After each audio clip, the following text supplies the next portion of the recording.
नमस्कार। नई दिल्ली में एक सम्मेलन हुआ पैप समिट यानी पीपल अगेंस्ट पैट्रियार्की। इस सम्मेलन का मकसद था, जैसा कि नाम से लगता है, कि पैट्रियार्की के अगेंस्ट जो है आवाज़ उठाना। पितृसत्ता जो है एक ऐसी सोच, एक ऐसी विचारधारा है जो महिलाओं को दोयम दर्जे का नागरिक बनाती है, महिलाओं के अधिकारों का हनन करती है और समाज में उनसे दोयम दर्जे का ही बर्ताव जो है वो करती है। दोयम दर्जे का या दूसरे दर्जे का बर्ताव क्या होता है? जैसे कि जब बेटा पैदा होता है तो बहुत खुशी मनाई जाती है।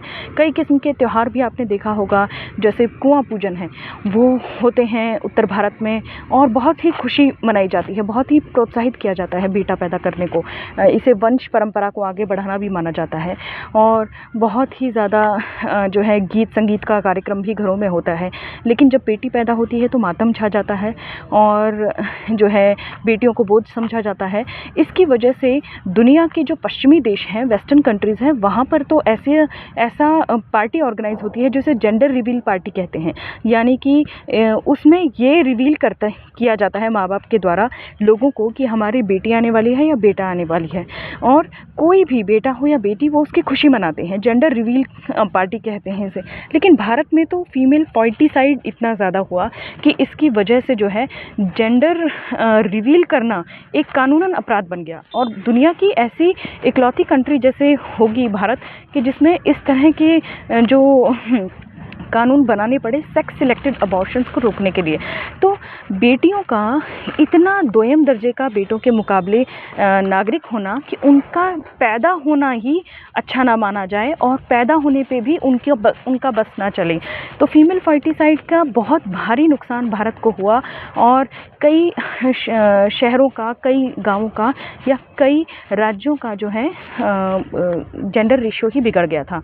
और हरियाणा में तो ये विशेष तौर पर रहा, क्योंकि हरियाणा जो है 2011 में भी जेंडर रेशियो में सबसे पीछे पाया गया था। और इसकी वजह से ऐसा हुआ कि जहाँ पर जिन लड़कों की कमाई अच्छी नहीं होती थी या जिनके पास रोज़गार नहीं था, उन्हें जो है शादियों के लिए मोहताज होना पड़ा और वो शादियों के दलालों से संपर्क करके यूपी, बिहार और बंगाल तक से महिलाओं को लाई हैं। तो शादियां करने के लिए जो है इस तरह से उन्हें परेशान होना पड़ा। और अब जो है क्योंकि बेरोज़गारी बढ़ गई है, महंगाई बढ़ गई है, अब दोबारा से एक बार सुधार आने के बाद दोबारा से हरियाणा का जो सेक्स रेशो है वो बिगड़ गया है।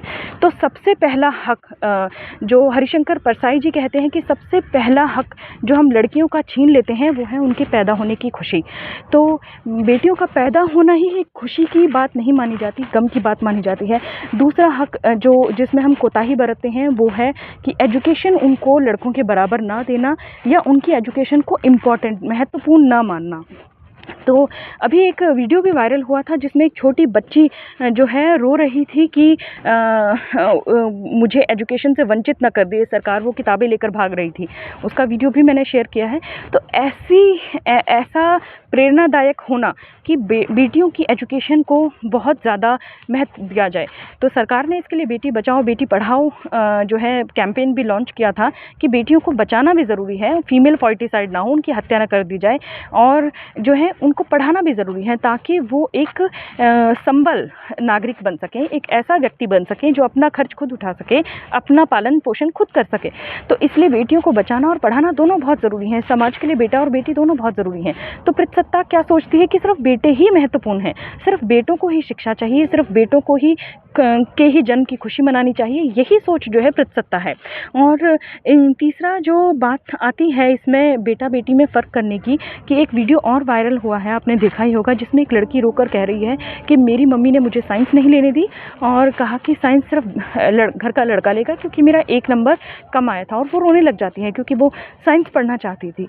तो ये लड़की जो है 11वीं कक्षा की छात्रा है और कितनी दुखद बात है कि आप जो है एक अच्छा सब्जेक्ट जो बच्चा उसको पसंद कर रहा है उसको नहीं लेने दे रहे हैं और कह रहे हैं कि नहीं ये तो सिर्फ लड़कों के लिए बना है।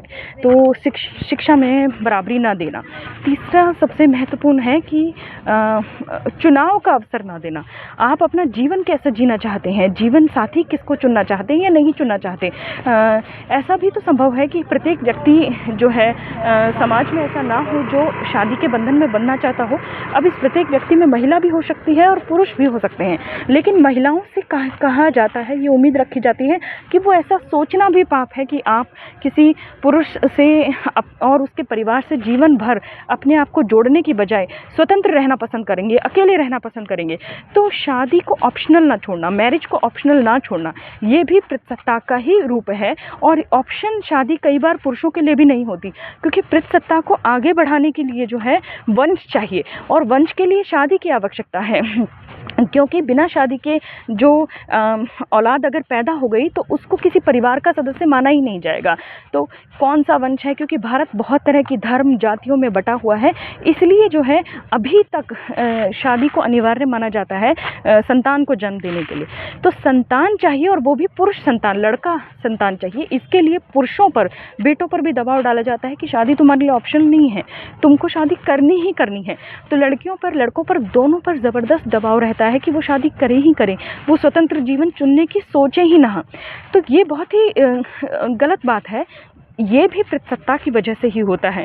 और आगे फिर से यही बात आ जाती है घूम फिर कर कि फिर से जो है करियर किसका महत्वपूर्ण है, किसको कुर्बानी देनी होगी, कौन प्रमोशंस छोड़ देगा, कौन अपनी जॉब छोड़ देगा अगर घर की आर्थिक स्थिति अच्छी हो जाती है तो, किसकी जॉब ज़रूरी नहीं है अगर पति कमा रहा है तो, किसने अपना एजुकेशन, कॉलेज एजुकेशन या स्कूल एजुकेशन कर लिया हो या ना करा हो उसका कोई मतलब नहीं है। अगर हस्बैंड ठीक ठाक कमा रहा है तो काम पर जाने की ज़रूरत नहीं है। ऐसी सोच किस पर लागू की जाती है? महिलाओं पर। भारत में ऐसा होता है कि जैसे ही घरेलू स्थिति अच्छी हो जाती है आर्थिक रूप से, महिलाओं पर ही सबसे पहला प्रतिबंध लगाया जाता है कि आप जो है आर्थिक स्वतंत्रता का मोह त्याग दें और पति की कमाई पर निर्भर होकर जीवन यापन करें, ताकि बच्चों का पालन अच्छे से हो सके। जी हाँ, जैसे जैसे आर्थिक स्थिति अच्छी होती है वैसे वैसे महिलाओं की जो है नौकरी करने की परसेंटेज गिरती जाती है। सिर्फ 37% जो महिलाएं हैं वो कामकाजी हैं भारत में।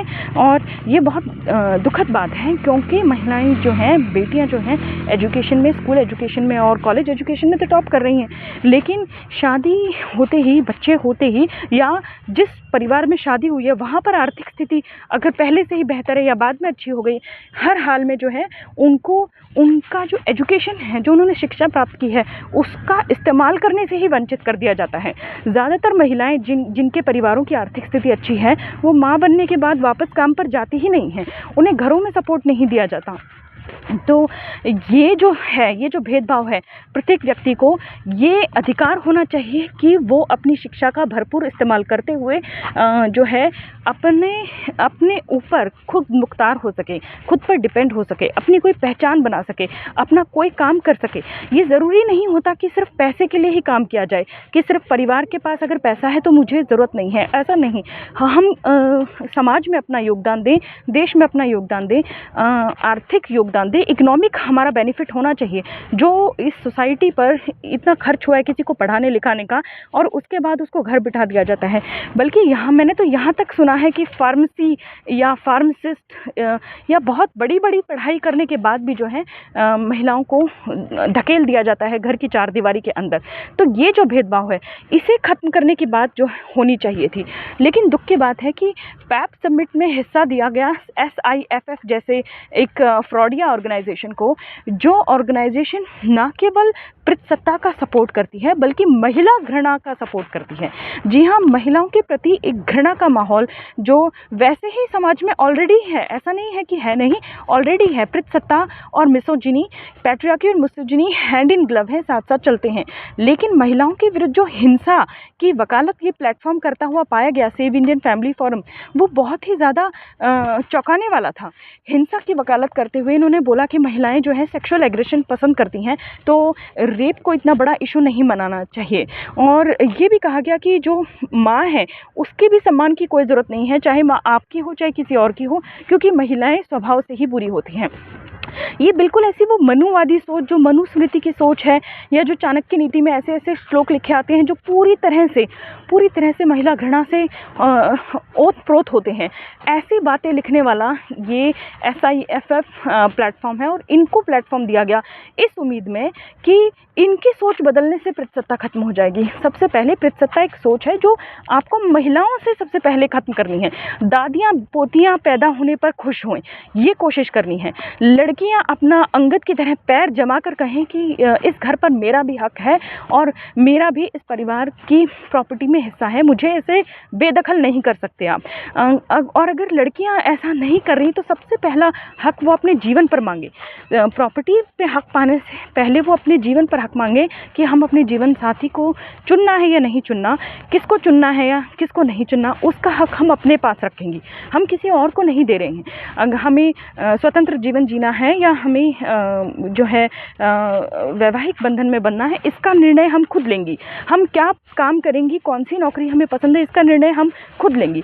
तो जैसे पहले बोल दिया जाता था वकालत लड़कियों के लिए अच्छा पेशा नहीं है, अब कितनी वकील घूम रही हैं, किसी ने तो शुरुआत की है ना ये करने की। पहले बोल दिया जाता था कि होटल मैनेजमेंट अच्छा पेशा नहीं है, आपको होटल इंडस्ट्री में कितनी लड़कियां मिल जाएंगी। तो इस तरह से धकेला जाना, मना करना, यहाँ तक कि पायलट भी लड़कियां बन गई हैं, उनका बस हक उनसे छीनना बंद कर दो, यही पर्याप्त है। लेकिन ऐसे लोगों को प्लेटफॉर्म देकर ये उम्मीद करना कि उनकी सोच बदल जाएगी और उनकी सोच बदलने से पृथसत्ता खत्म हो जाएगी, ये एकदम बचकाना था, हास्यास्पद था और एक तरह से घिनौना था। क्योंकि घिनौनी सोच को मंच प्रदान किया गया, घिनौनी सोच को आगे बढ़ने का मौका दिया गया।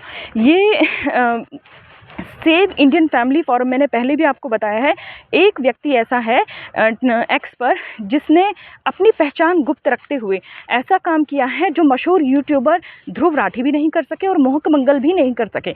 उन्होंने सेव इंडियन फैमिली फोरम की पूरी पड़ताल करते हुए इनकी सोच का पूरा कच्चा चिट्ठा, जिसे थ्रेड कहते हैं, वो एक्स पर लगाया। साथ ही सेव इंडियन फैमिली फोरम की एसोसिएशन यानी संबंध अतुल सुभाष से भी स्थापित किया। अतुल सुभाष की सोच इतनी महिला विरोधी हो गई थी कि उसने ऐसा घृणात्मक जो है चिट्ठी छोड़कर अपने आप को खत्म कर लिया था। इसे सेल्फ अब्यूज़ कहते हैं। तो जब घृणा इतनी बढ़ जाती है तो व्यक्ति या तो अब्यूज़ बाहर करेगा, या तो वो दूसरों पर हिंसा करेगा, महिलाओं पर हिंसा करेगा, या सेल्फ अब्यूज़ करेगा, खुद को हार्म पहुंचाएगा। तो घृणा को प्यार में कैसे बदला जा सकता है? क्या अंबेडकर जी ने कभी कोशिश की कि वो ब्राह्मणों को मंच प्रदान करें ताकि ब्राह्मणों की सोच बदले, तब जाके दलितों का उत्थान हो? माफ़ कीजिएगा, दलितों का उत्थान ब्राह्मणों की सोच पर निर्भर नहीं करता। दलितों का उत्थान इस बात पर निर्भर करता है कि खुद दलित अपने बारे में कितना समझते हैं कि उनके साथ गलत हो रहा है या अन्याय हो रहा है, या वो अपना जीवन स्तर ऊंचा उठाने के लिए क्या करते हैं। तो जो एजिटेट, ऑर्गेनाइज और एजुकेट था, वो किसके लिए कहा गया था? वो ब्राह्मणों के लिए नहीं, वो दलितों के लिए ही कहा गया था। वो OBC, SC, ST और महिलाओं के लिए कहा गया था। जो इक्वलिटी, लिबर्टी, फ्रेटर्निटी में विश्वास करना है, उस पर जोर ज़रूर दिया गया था। लेकिन ये नहीं उम्मीद की गई थी बाबा साहब अंबेडकर की तरफ से कभी भी कि वो अपने विरोधियों को मंच प्रदान करके उनको ज़्यादा ऊंचा उठाएं ताकि उनकी सोच बदल जाए। आपको अपने धुर विरोधियों की सोच बदलने की ज़रूरत नहीं होती, आपको अपनी सोच को इतना बड़ा करने की ज़रूरत होती है कि जो किसी चीज़ के पीड़ित हैं, किसी व्यवस्था के पीड़ित हैं, वो अपने आप को उस सत्ता से आज़ाद करें। तो पृथसत्ता की असली पीड़ित जो हैं वो महिलाएं हैं। महिलाएं उससे अपने आप को आज़ाद करें। तो ब्राह्मणवाद के असली पीड़ित जो हैं शूद्र और दलित हैं, SC, ST हैं, OBC हैं, विमेन हैं, वो अपने आप को ब्राह्मणवाद से आज़ाद करें। तो हिंदू कोड बिल का तो ज़बरदस्त विरोध किया था ब्राह्मणों ने, फिर भी बाबा साहब अम्बेडकर लेकर आए, फिर भी बाबा साहब अम्बेडकर के बनाए कानून के मुताबिक जो हैं बेटियों को संपत्ति में बराबर का हक मिला। तो इस तरह की जो चीज़ें हैं, बहुत सारे सुधार वो लेकर आए। बाल विवाह के विरुद्ध कानून बनाने की बात पर भी ब्राह्मण विरोध करते थे। सती प्रथा का भी महिमा मंडन आपको पता है कानूनन रोकना पड़ा, नहीं तो आखिरी सती 1987 में हुई थी और सती के लिए भी जो रिफॉर्म न करने पड़े। ऐसे व्यक्ति खुद अगर अपनी सोच बदले, मान लीजिए कोई ब्राह्मण है मगर खुद उसने ब्राह्मणवाद को पढ़ा समझा और अन्याय महसूस किया कि बाकी जातियों के साथ अन्याय हो रहा है, ये एक ऐसी मैन मेड हायरार्किकल स्ट्रक्चर है जिससे मेजॉरिटी पॉपुलेशन ऑप्रेस होती है, तो मैं इसके खिलाफ हूँ और तो मैं इसको ठीक करने की कोशिश कर रहा हूँ। तो समझ में आता है कि वो व्यक्ति अपने आप आया है ये करने के लिए, लेकिन आप उसको मंच प्रदान करके ये उम्मीद करें कि उसकी सोच बदलने से ही सारे जग का कल्याण होगा, ये तो संभव नहीं है। तो ये थी मेरी renting save Indian family forum को मंच प्रदान किए जाने पर, जो कि पैप समिट ने किया और मेरे हिसाब से ये बिल्कुल गलत था।